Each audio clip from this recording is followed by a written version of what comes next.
নমস্কার বন্ধুরা, welcome to my channel SNK সনদ। তো বন্ধুরা, সকলকে জানাই গুড আফটারনুন। তো বন্ধুরা, আজকে আমি ইন্ডিয়ান ফুটবল ও ISL নিয়ে বেশ কিছু আপডেট দেব। ভিডিওটা শুরু করার আগে সবার কাছে একটাই রিকোয়েস্ট, যে যারা চ্যানেল নতুন এসেছো প্লিজ চ্যানেলটি সাবস্ক্রাইব করবে ও একটা করে লাইক করতে ভুলবে না। যে আপডেটটি দিয়ে শুরু করব সেটা হলো হংকংয়ের বিরুদ্ধে আমাদের ভারত 2-1 গোলে জয়লাভ করেছে। সেই জয়লাভের ফলে ভারতীয় ফুটবল দলের বেশ কিছু সুবিধা হয়েছে, যেমন ভারতীয় ফুটবল দলের র্যাঙ্কিং কিছুটা উন্নতি করেছে, প্রায় 5 ধাপ মতন উন্নতি করেছে। হংকংয়ের বিরুদ্ধে খেলার আগে ভারতীয় ফুটবল দলের র্যাঙ্কিং ছিল 141, সেটা কমে হয়েছে 136। ভারতীয় ফুটবল দলের জন্য সুখবর। আরও একটি সুখবর বেরিয়ে আসছে আমাদের জাতীয় দলকে নিয়ে।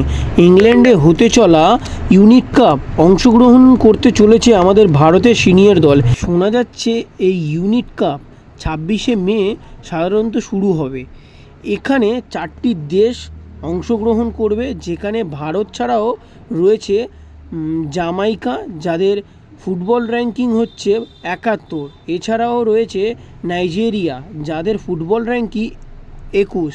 আরেকটি দল যার নাম এখনও পর্যন্ত ঘোষণা করা হয়নি, বাট যতটা সম্ভব আফ্রিকা মহাদেশের কোনো একটি দল হবে যতটুকু মনে হচ্ছে। আর বন্ধুরা, এই ইউনিট কাপ নিয়ে আরও গুরুত্বপূর্ণ আপডেট আসবে, তো চ্যানেলটা সাবস্ক্রাইব করে রাখবে। আর সবাই একটু আমাকে সাপোর্ট করো, আমি ছোটো ইউটিউবার, তো আমাকে সাপোর্ট করো। আর এরকম আরও অনেক ভালো ভালো আপডেট আসবে। এবার নেক্সট আপডেটটি যেটি দেবো সেটি হচ্ছে কি, যে ইস্টবেঙ্গল ভার্সেস মুম্বাই সিটি এফসির যে ম্যাচটি 8ই মে করা হয়েছিল, সেই ম্যাচটি এগিয়ে আনা হয়েছে 5ই মে, ভোটের রেজাল্টের ঠিক পরের দিন। এই ভোটের কারণেই আমাদের ISL-এর শিডিউলগুলি বেশ পরিবর্তন হয়েছে।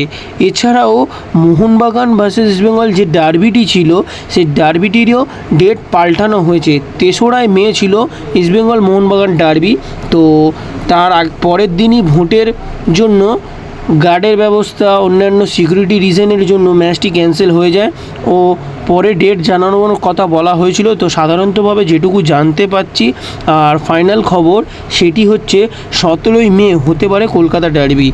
এখনও ফাইনালভাবে জানিয়ে দিচ্ছি তোমাদেরকে যে 17ই মেই হতে পারে, কি হবেই ডার্বি 17 মে। ঠিক আছে, 3রা মে যে ডার্বিটি ছিল সেটি ক্যান্সেল করা হয়েছে ভোটের কারণে, ভোটের তার পরের দিন রেজাল্ট, তো সিকিউরিটি রিজনের জন্য ওটা ক্যান্সেল করা হয়েছিল, তো করে 17ই মে করা হয়েছে। আর বন্ধুরা, এরকম আরও ইন্টারেস্টিং আপডেট পেতে আমার চ্যানেলটা সাবস্ক্রাইব করে রাখবে আর পাশে থাকবে।